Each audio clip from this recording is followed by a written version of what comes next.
friends, welcome to Commerce Bites. I hope you people are all doing well. നിങ്ങൾ Kerala SET 2021 എന്ന എക്സാമിന് വേണ്ടി prepare ചെയ്യുന്നവരാണോ? അതും സീരിയസ് ആയിട്ടുള്ള കാൻഡിഡേറ്റ്സ് ആണോ? എങ്കിൽ this is your best and the bestest place for your preparation Kerala SET 2021. നമ്മൾ കുറച്ചധികം പ്ലേലിസ്റ്റ് തന്നെ ക്രിയേറ്റ് ചെയ്തിട്ടുണ്ട്. ഓൾമോസ്റ്റ് ഒരു 11 പ്ലേലിസ്റ്റ്. അതിൽ ഒരു 200 വീഡിയോസോളം നമ്മൾ ഇൻക്ലൂഡ് ചെയ്തിട്ടുണ്ട്. ഓരോ പ്ലേലിസ്റ്റിലായിട്ട് നമ്മൾ സെഗ്രിഗേറ്റ് ചെയ്തിട്ടുണ്ട് for your easy access. Okay, നമ്മളുടെ ഡെയിലി ടോപ്പ് മിനി സീരീസിൽ നമ്മൾ എല്ലാവിധ ടോപ്പിക്സും ഇൻക്ലൂഡ് ചെയ്തിട്ടുണ്ട്. ഓൾമോസ്റ്റ് ഒരു 95% ടോപ്പിക്സ് നമ്മൾ ഇൻക്ലൂഡ് ചെയ്തിട്ടുണ്ട്. ആൻഡ് ടോപ്പിക് വൈസ് ആയിട്ട് നമ്മൾ സെക്ഷൻ ബൈ സെക്ഷനായിട്ട് ക്രിയേറ്റ് ചെയ്തിട്ടുണ്ട്. ടീച്ചിങ് ആപ്റ്റിറ്റ്യൂഡ്, റിസർച്ച് ആപ്റ്റിറ്റ്യൂഡ്, പിന്നെ കമ്പ്യൂട്ടർ, ഹയർ എഡ്യൂക്കേഷൻ സീരീസ്, അങ്ങനെ പല സീരീസായിട്ട് നമ്മൾ സെഗ്രിഗേറ്റ് ചെയ്തിട്ടുണ്ട്. അതോടൊപ്പം തന്നെ question paper year by year ആയിട്ട് ഓരോ പ്ലേലിസ്റ്റായിട്ട് ക്രിയേറ്റ് ചെയ്തിട്ടുണ്ട്.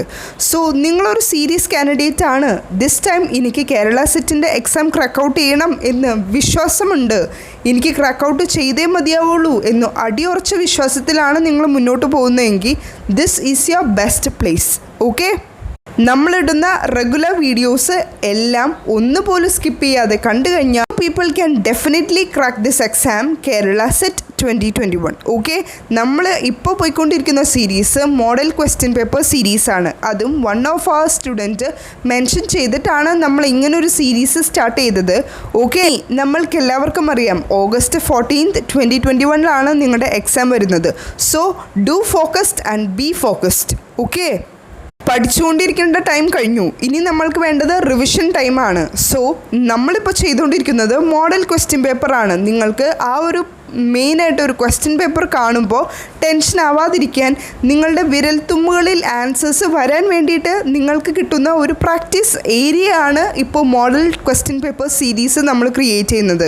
ഓക്കെ, നമ്മൾ ഈ ഒരു model question paper series create ചെയ്യുന്നതിന് വേറൊരു ഉദ്ദേശവും കൂടിയുണ്ട്. എല്ലാ ടേംസും ഒരു റിവിഷനാണ് നമ്മൾ പ്രിപ്പയർ ചെയ്യുന്നത്. ഓക്കെ, ഇപ്പോൾ ഒരു ക്വസ്റ്റ്യൻ നമ്മൾ വർക്കൗട്ട് ചെയ്യുമ്പോൾ അതിൽ 4 ഓപ്ഷൻ ഉണ്ട്. ആ 4 ഓപ്ഷനെ പറ്റി ജസ്റ്റ് ഒരു ബ്രീഫിംഗ് പോലെ ഒരു 1 or 2 സെൻറ്റൻസിൽ ഒന്ന് വേഗം പറഞ്ഞു പോകുമ്പോൾ നിങ്ങൾ നോട്ട് ചെയ്യാത്തതാണെങ്കിൽ നിങ്ങളുടെ ലെക്ചർ നോട്ടിൽ നിങ്ങൾ നോട്ട് ഡൗൺ ചെയ്യണം. ഓക്കെ, ഞാൻ പറഞ്ഞിട്ടുണ്ട് നിങ്ങളുടെ ഓൺലൈൻ ക്ലാസ് നിങ്ങൾ എങ്ങനെയാണോ അറ്റൻഡ് ചെയ്യുന്നത് അതുപോലെ തന്നെ വേണം നിങ്ങൾ കൊമേഴ്സ് ബൈറ്റ്സിൻ്റെ യൂട്യൂബ് ചാനലിൻ്റെ ക്ലാസ്സസ് അറ്റൻഡ് ചെയ്യാനായിട്ട്. കാരണം നമ്മൾ അത്ര ഡെഡിക്കേറ്റഡ് ആയിട്ട് 100% നിങ്ങൾക്ക് വേണ്ടി വർക്കൗട്ട് ചെയ്തിട്ടാണ് ഓരോ വീഡിയോസ് അപ്ലോഡ് ചെയ്യുന്നത്.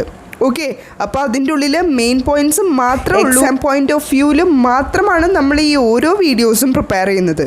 അതുകൊണ്ടാണ് പറയുന്നത് നിങ്ങൾ ആ പറയുന്ന ഇമ്പോർട്ടൻറ്റ് പോയിൻറ്റ്സ് മാത്രം നോട്ട് ഡൗൺ ചെയ്യുക. നമ്മൾ സ്റ്റാർട്ടിങ്ങിൽ തന്നെ ഇത്ര ഡീറ്റെയിൽ ആയിട്ട് ഓരോ കാര്യം പറഞ്ഞു പോകുന്നത് ഇനിയെങ്കിലും നിങ്ങൾ നല്ല രീതിയിൽ തന്നെ ഫോക്കസ്ഡ് ആയിക്കോട്ടെ എന്ന് വിചാരിച്ചാണ് ഇത്ര അധികം മോട്ടിവേറ്റ് ചെയ്തും അത്ര അധികം ഇമ്പോർട്ടൻസ് കൂടി നിങ്ങളോട് ഇത്രയും നേരം സംസാരിച്ചത്.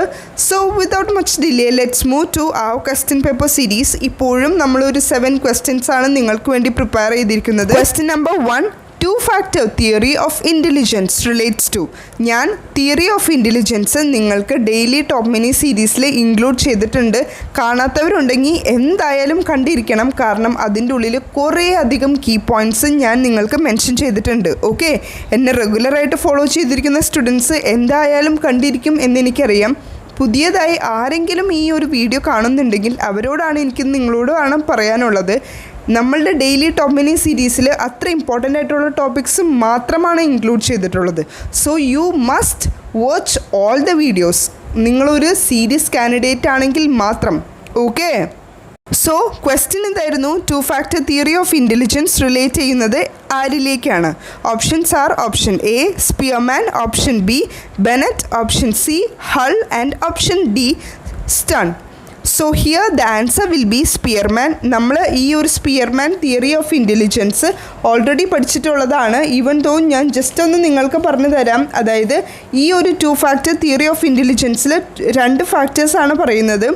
ജനറൽ ഫാക്ടർ ഓഫ് ഇൻ്റലിജൻസ്, അതിന് ജനറൽ ഇൻ്റലിജൻസ് എന്നും അതുപോലെ തന്നെ ഫാക്ടർ ഓഫ് ഇൻ്റലിജൻസിനെ സ്പെസിഫിക് ഇൻ്റലിജൻസും എന്നാണ് പറയുന്നത്. ഓക്കെ, സോ two-factor തിയറി എന്താണ് എന്നുള്ളത് നിങ്ങൾക്ക് മനസ്സിലായിട്ടുണ്ടാവും. two-factor തിയറി എപ്പോൾ ഏത് ഉറക്കത്തിൽ ചോദിച്ചാലും നിങ്ങൾക്ക് പറയാൻ പറ്റണം സ്പിയർമാൻ ആണ് എന്നുള്ളത്.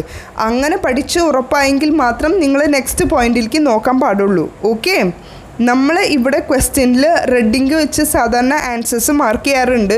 ഇപ്പോൾ നമ്മളത് ചെയ്യാത്തത്, നിങ്ങൾക്കതൊരു മോഡൽ ക്വസ്റ്റ്യൻ പേപ്പറാണ് നമ്മളിപ്പോൾ പ്രിപ്പയർ ചെയ്തിരിക്കുന്നത്. ആൻസർ അപ്പോൾ തന്നെ കണ്ടു കഴിയുമ്പോൾ നിങ്ങൾക്ക് ഓക്കെ ഇതെനിക്കറിയാം എന്നുള്ളൊരു മൈൻഡിലേക്ക് ആവും. അതുകൊണ്ടാണ് നമ്മളിപ്പോൾ ആൻസേഴ്സ് തരാത്തത്. അണ്ടർസ്റ്റുഡ്? ഇനി ഓപ്ഷൻ ബിയിൽ പറയുന്നത് ബെനറ്റ് ഇൻ്റലിജൻസ് ടെസ്റ്റാണ്. നിങ്ങൾക്ക് ഞങ്ങളിപ്പോൾ ഡീറ്റെയിൽ ചെയ്തിട്ടുള്ള ആ ഒരു സ്ലൈഡ് കാണിക്കുന്നില്ല, പകരം നിങ്ങളത് ലെക്ചർ നോട്ടിൽ എഴുതിയിടുകയാണ് വേണ്ടത്. നമ്മളിപ്പോൾ നിങ്ങൾക്ക് എക്സ്പ്ലെയിൻ ചെയ്യുമ്പോൾ നിങ്ങൾക്ക് എന്താണോ മനസ്സിലായത് എന്നുള്ളത് നിങ്ങൾ മംഗ്ലീഷിലോ ഇംഗ്ലീഷിലോ what ever language it may be, നിങ്ങൾക്ക് എന്താണ് മനസ്സിലായത് എന്നുള്ളത് നിങ്ങളുടെ ലെക്ചർ നോട്ടിൽ നിങ്ങൾ നോട്ട് ഡൗൺ ചെയ്യണം. ഓക്കെ? സോ ബെനറ്റും ഒരു ഇൻ്റലിജൻസ് ടെസ്റ്റ് തന്നെയാണ്. സോ അങ്ങനൊരു കൺഫ്യൂഷൻ വരാൻ പാടില്ല. ബെനറ്റ് എന്ന് കേട്ട് കഴിഞ്ഞാൽ അറിയണം that is a theory of intelligence എന്നുള്ളത്. ഈ ഒരു തിയറി ഓഫ് ഇൻ്റലിജൻസ് കുറച്ച് നാൾ കഴിഞ്ഞപ്പോൾ റിവൈസ്ഡ് ചെയ്തതാണ്. അത് it was by Lewis Terman and became known as Stanford Bennett. He believed that intelligence was complex and could not be fully captured by single quantitative measure. He also believed that intelligence was not fixed. Intelligence fixed അല്ല എന്നാണ് conclude ചെയ്തത്. Okay, ഇനി നമ്മൾ നോക്കാൻ പോകുന്നത് Hull തിയറിയാണ്. That is Hull drive reduction theory which was developed by behaviourist Clark Hull. CLARKHUL അതാണ് അദ്ദേഹത്തിൻ്റെ ഫുൾ നെയിം. ഇതിൽ പറയുന്നത് as the way of according for learning motivation and behaviour. Okay, this theory largely based on the concept of homeostasis. So ഈ ഒരു Hull drive reduction തിയറിയുടെ നേരെ തന്നെ ഒരു ഹൈഫണിട്ട് എഴുതിക്കോളൂ, homeostasis theory. Okay, homeostasis concept എന്നുള്ള ആ ഒരു കോൺസെപ്റ്റ് ഡിറൈവ് ചെയ്തിരിക്കുന്നത് drive reduction തിയറിയിലാണ്. Type of question ആയിരിക്കാം മേ ബി ദിസ് ഇയറിൽ ചോദിക്കാൻ ചാൻസ് ഉള്ളത്. കോൺസെപ്റ്റ് ഓഫ് ഹോമിയോസ്റ്റാറ്റിസ് ഏത് തിയറിയിൽ നിന്നാണ് വന്നത്, അല്ലെങ്കിൽ ആരാണ് പ്രൊപ്പൗണ്ട് ചെയ്തത് എന്ന് ചോദിച്ചു കഴിഞ്ഞാൽ നിങ്ങൾക്ക് പറയാൻ അറിഞ്ഞിരിക്കണം അത് ക്ലാർക്ക് ഹൾ ആണ് എന്നുള്ളത്. ഓക്കെ, ഈ ഒരു ഹൾ തിയറിയിൽ മെൻഷൻ ചെയ്തിട്ടുള്ളത് used the term drive to refer to the state of tension caused by biological or physiological needs. അതായത് ഇപ്പോൾ നമുക്ക് വിശക്കുമ്പോൾ നമുക്ക് ഭക്ഷണം വേണം, സോ നമ്മൾ ഫുഡ് കഴിക്കുന്നു. ഓക്കെ, ഇതാണ് ഹൾ ഡ്രൈവ് റിഡക്ഷൻ തിയറി. അതായത് നമ്മൾക്ക് ഒരു നീഡ് വന്നു, നമ്മൾക്കൊരു ആവശ്യം വന്നു. Okay, drive creates N unpleasant state. നമ്മൾക്കൊരു അൺപ്ലസൻ്റ് ആയിട്ടൊരു സ്റ്റേറ്റാണ് വന്നത്. ഇപ്പോൾ നമുക്ക് ദാഹിക്കുന്നു, അതൊരു അൺപ്ലസൻറ്റ് സ്റ്റേറ്റാണ് അല്ലേ? സോ ആ ഒരു ടെൻഷൻ നമുക്ക് റിഡ്യൂസ് ചെയ്യണം. ആ ഒരു ടെൻഷൻ റിഡ്യൂസ് ചെയ്യണമെങ്കിൽ നമ്മൾ എന്താ ചെയ്യുന്നത്? നമ്മളുടെ ബയോളജിക്കൽ നീഡ്സായ വിശപ്പ് അഥവാ ദാഹം നമ്മൾ ശമിപ്പിക്കാൻ വേണ്ടിയിട്ട് നമ്മൾ വെള്ളം കുടിക്കുകയോ ഇല്ലെങ്കിൽ ഫുഡ് കഴിക്കുകയോ എന്തെങ്കിലും ചെയ്യും. സോ അതാണ് ഹൾ തിയറിയിൽ പറയുന്ന drive reduction theory. I hope you people are getting what I meant. Right, ഇനി നെക്സ്റ്റ് നമ്മൾ ഡിസ്കസ് ചെയ്യുന്നത് സ്റ്റോൺ ആണ്. സ്റ്റോൺ എന്ന് ഇവിടെ ഉദ്ദേശിക്കുന്നത് തർസ്റ്റൺ ആണ്, which was proposed theory in 1930 that the intelligence is composed of several different factors. തർസ്റ്റണിൻ്റെയും ആ ഒരു തിയറി എന്ന് പറയുന്നത് തിയറി ഓഫ് ഇൻ്റലിജൻസ് ആണ്. ഇവിടെ പറയുന്നത് 7 പ്രൈമറി മെൻ്റൽ എബിലിറ്റീസ് ആണ് തർസ്റ്റൺ മോഡലിൽ പറഞ്ഞിരിക്കുന്നത്. അത് ഏതെല്ലാമാണെന്ന് ഞാൻ പറയാം. Verbal comprehension, word fluency, number facility, spatial visualisation, associative memory. Next one perceptual speed and reasoning. ഒന്നുകൂടെ പറയാം, verbal comprehension, word fluency, number facility, spatial visualisation, associative memory, perceptual speed and reasoning. നിങ്ങൾ ഈ ഒരു പോയിൻ്റ് ആദ്യമായിട്ടാണ് കേൾക്കുന്നതെങ്കിൽ നിങ്ങൾ just ഒന്ന് back അടിക്കുക, ഒന്നുകൂടെ കേൾക്കുക, നിങ്ങളുടെ ലെക്ചർ നോട്ടിൽ നോട്ട് ഡൗൺ ചെയ്യുക, പഠിക്കുക. ഓക്കെ, കാരണം അത് അത്ര ഇമ്പോർട്ടൻസ് ആണ്. ഹ്യൂമൻ ഇൻ്റലിജൻസ് ആണ് തേഴ്സ്റ്റൺ ഇൻ്റലിജൻസ് തിയറീന് മെയിനായിട്ട് പറയുന്നത്. അണ്ടർസ്റ്റുഡ്? So that's it. അതാണ് നമ്മളുടെ ക്വസ്റ്റ്യൻ നമ്പർ 1. ഇനി നമ്മൾക്ക് let's move to question number 2. Question number 2 പറയുന്നത് one who has learn to drive a Maruti car drives an ambassador car with a little difficulty. Options are option A relearning, option B overlearning, option C automatic learning and option D transfer of learning. ഇവിടെ different types of learning ആണ് പറഞ്ഞിരിക്കുന്നത്. ഇതിൻ്റെ ഉള്ളിൽ ഏതാണ് answer എന്നുള്ളത് just ഒന്ന് മൈൻഡിൽ ചിന്തിക്കുക, എന്നിട്ട് let's answer. Okay, Here the answer will be option A, that is relearning. Let's check out each type of learning in detail just in a one or two sentence. Okay, so first one പറയുന്നത് relearning ആണ്. Relearning is also known as savings method. It is a way of measuring retention by measuring how much faster one relearns material that has been previously learned and then forgotten. അതായത് ഇപ്പോൾ ഈ ഒരു ക്വസ്റ്റ്യനിൽ പറഞ്ഞിട്ടുള്ളത് who has learn to drive Maruti car drives a Ambassador car with little difficulty എന്നാണ്. ആദ്യം ഒരാൾ Maruti car ഓടിക്കാൻ പഠിച്ചിരുന്നു and then he have some little difficulty and learn drives Ambassador car എന്നാണ് ഇപ്പോഴത്തെ ക്വസ്റ്റ്യനിൽ പറഞ്ഞിട്ടുള്ളത്. So answer will be relearning തന്നെയായിരിക്കും. ആൻഡ് ഈ ഒരു റീലേണിങ്ങിൻ്റെ മറ്റൊരു പേരെന്ന് പറയുന്നതാണ് സേവിങ്സ് മെത്തേഡ്. ഇവിടെ പറയുന്നത് it is a measure of retention by measuring how much faster one relearns material which has been previously learned and then forgotten. So I hope നിങ്ങൾക്ക് relearning എന്താണ് എന്നുള്ള ആ ഒരു ടേം മനസ്സിലായി എന്ന് ഞാൻ വിശ്വസിക്കുന്നു. ഇനി moving to the next one, that is over learning. Over learning അതായത് ലേണിങ്ങിൻ്റെ മുകളിൽ കൂടെ നമ്മൾ വീണ്ടും പഠിക്കുന്നു, അതാണ് ഓവർ ലേണിംഗ്.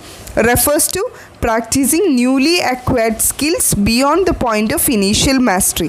നമ്മൾക്ക് അതിനെക്കുറിച്ച് എന്തെങ്കിലും ഒരു പെർട്ടിക്കുലർ സംഭവത്തിനെക്കുറിച്ച് നമ്മൾക്കറിയാം, അതിൻ്റെ മുകളിലായിട്ട് അതിനേക്കാൾ കൂടുതലായിട്ട് നമ്മൾ പഠിക്കുന്നതിനെയാണ് ഓവർ ലേണിംഗ് കൊണ്ട് ഉദ്ദേശിക്കുന്നത്. The term is often use to refer the pedagogical theory that this forms of practice leads to automaticity and or other beneficial consequences. So ഇത്രയും ഓർത്താൽ മതി. ഓവർ ലേണിംഗ് എന്നുള്ളത് നമ്മൾ പഠിച്ചതിനേക്കാൾ കുറച്ചുകൂടെ കൂടുതലായിട്ട് നമ്മൾ എന്തിലാണോ നിൽക്കുന്നത് അതിനേക്കാൾ കുറച്ച് കൂടുതലായിട്ട് ഡീപ്പായിട്ട് നമ്മൾ പഠിക്കുന്നതിനെയാണ് ഓവർ ലേണിംഗ് കൊണ്ട് ഉദ്ദേശിക്കുന്നത്. ഇനി നെക്സ്റ്റ് ടേം എന്ന് പറയുന്നത് ഓട്ടോമാറ്റിക് ലേണിംഗ് ആണ്. Automatic learning is A complex multidisciplinary field of research and development and it involves theoretical and applied method from statistics and computer science, artificial intelligence, biology and psychology. So automatic learning നമ്മളുടെ സാധാരണ ലേണിങ്ങിൽ നിന്ന് വ്യത്യസ്തമാണ്, അതുപോലെ തന്നെ complex ആണ് and multi disciplinary field കൂടിയാണ്. And the last term is transfer of learning. അതിനുള്ളിൽ പറയുന്നത് the learning of A new task relays on the previous learned task. അതായത് learning process can be faster, more accurate or need less training data. നമുക്ക് കുറച്ച് datas മാത്രം മതി, നമ്മൾക്ക് already നമ്മൾ പഠിക്കുന്ന കാര്യം നമ്മൾ ഓൾറെഡി പഠിച്ചിട്ടുള്ളതാണ്. ഓക്കെ, ഇപ്പോൾ അതിന് ഒരു ബെസ്റ്റ് എക്സാമ്പിൾ പറയാൻ പറ്റുന്നത് നമ്മൾക്കിപ്പോൾ സൈക്ലിംഗ് അറിയാമെന്ന് വിചാരിക്കൂ. നമുക്കിപ്പോൾ സൈക്ലിംഗ് അറിയാമെങ്കിൽ നമ്മൾക്ക് ഈസിയായി സ്കൂട്ടർ ഓടിക്കാൻ പഠിക്കാം എന്നെല്ലാവരും പറയാറുണ്ട് അല്ലേ? So this is the best example for transfer learning. I hope ഈ 4 ടൈപ്സ് ഓഫ് ലേണിംഗ് നിങ്ങൾക്ക് മനസ്സിലായി എന്ന് ഞാൻ വിശ്വസിക്കുന്നു. റീലേണിംഗ് നമ്മൾ ഒന്നുകൂടി പഠിക്കുന്നു. ഓക്കെ, നമ്മൾ മറന്നുപോയ കാര്യം ഒന്ന് പൊടി തട്ടിയെടുക്കുന്നു. ഓവർ ലേണിംഗ് പഠിച്ചതിന് കൂടുതലായിട്ട് ഇൻഡെപ്തായിട്ട് പഠിക്കുന്നു. ഓട്ടോമാറ്റിക് ലേണിംഗ് കുറച്ച് ഡിഫറെൻ്റ് ആയിട്ടുള്ള ഒരു സെഗ്മെൻ്റാണ്, അത് കോംപ്ലെക്സ് ആണ്, multi disciplinary field of research ആണ്. And the last one is transfer of learning. നമ്മൾ പഠിച്ചതിനെ പറ്റി കണക്ട് ചെയ്ത് മറ്റൊരു കാര്യം പഠിക്കുന്നു. ഓക്കെ, അപ്പോൾ അതാണ് ട്രാൻസ്ഫർ ഓഫ് ലേണിംഗ്. നിങ്ങൾക്ക് മനസ്സിലായി എന്ന് ഞാൻ വിശ്വസിക്കുന്നു. Moving to the next question, girl surpass boys physically in. Options are option A, infancy, option B, later childhood, option C, early childhood, and option D, adolescent. Here the answer will be option D, that is adolescent. അവരുടെ ഗ്രോത്തിനെ depend ചെയ്തിട്ടാണ് ഈ ഒരു particular question ചോദിച്ചിട്ടുള്ളത്. So here we can tell that answer will be option D, that is adolescent. കാരണം നമുക്കറിയാം infant stage, later childhood, early childhood അതിലൊക്കെ slow ആയിരിക്കും. But adolescent സ്റ്റേജിൽ girls surpasses boys physically. Okay, I hope നിങ്ങൾക്ക് ഇപ്പോൾ discuss ചെയ്ത 3 ക്വസ്റ്റ്യൻസും അണ്ടർസ്റ്റാൻഡബിളായി എന്ന് ഞാൻ വിശ്വസിക്കുന്നു. Balance questions with the next class. Okay, so with this note we are concluding. Let's see in the next video. Till then, work hard and study well. That's it. Thank you.